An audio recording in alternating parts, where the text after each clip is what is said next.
Good evening to you, and thanks so much for joining us tonight at 6. Last year, the city of Midland proclaimed December 18th as Veronica Sanchez Day to honor a teenager who was a victim of domestic violence. Her mother, Jennifer Sanchez, advocates for anyone to speak up if they're involved in that kind of situation and has made it her goal to make sure Veronica's legacy continues. CBS 7's Noe Ortega has more on this story.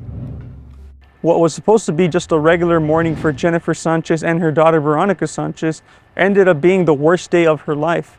Jennifer dropped off her daughter Veronica at her job, and then hours later had Midland police detectives showing up on her front steps to inform her that her daughter had died.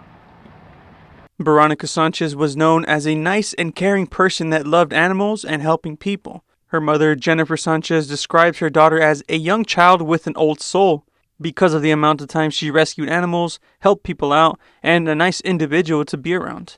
But on the morning of February 17, 2022, everything changed for Jennifer and her family. You know, you shouldn't have to go through something like this. No parent should have to lose their child like we did. They should never have to lose a child, period. But to be intentionally taken for why? That's not fair. Veronica was murdered by her coworker that day. Jennifer says there was no relationship between them and is still uncertain what led him to do this to her daughter.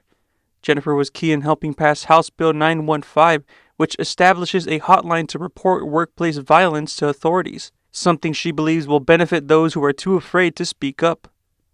So that this will never, hopefully, again happen to not only another child, but anyone that works in the workplace violence.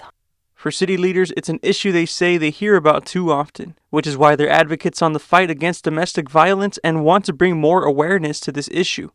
Ask for help. Cry out and say, hey, this is what I'm going through. All too often, people don't reach out, and the violence continues, and it progressively gets to the point where it becomes even something like murder. Jennifer now works as the cat adoption manager at Fix West, Texas, to work in a place that she says her daughter would have loved to work at.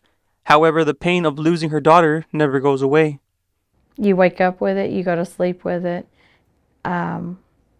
Today's her second heavenly birthday that she's been taken from us on. She would have been 21 today. The pain never ends, never goes away. House Bill 915 will come into effect January 1st, 2024. And if you want more information on the hotline and when you'll be able to dial it, you can visit our website at cbs7.com. In Midland, I'm Noe Ortega, CBS 7 First Alert News.